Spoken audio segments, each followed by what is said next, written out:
Hello, and welcome to the first episode of Villanova TV's newest college cooking series, where we will teach you how to stop reaching for ramen every time you're hungry and how to finally put those pots and pans from your basement at home to work.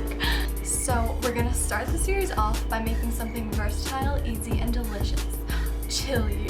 So the great thing about chili is that you can make a lot of it all at one time, so you'll have a ton of leftovers to use throughout the week in different ways, and we'll show you some different ways that you can use the leftovers at the end of this video. So our guest for today is Hunter. How's going, everybody?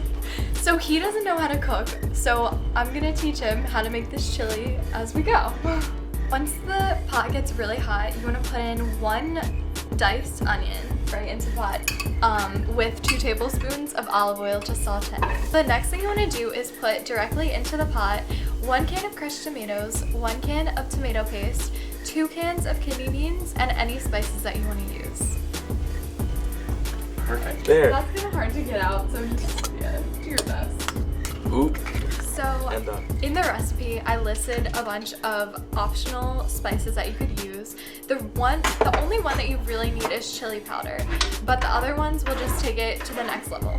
So once all the ingredients are in the pot, you want to let it simmer for at least 10 minutes. The longer you let it simmer, the better flavor it will have, but 10 minutes is all you need. From this recipe, you'll have a ton of leftovers which you can use in different ways throughout the week. And some ideas include putting it in mac and cheese. You can just get a boxed mac and cheese and mix it in. You can put it into tacos or quesadillas, and you can also top it with ramen, because nothing says college quite like ramen.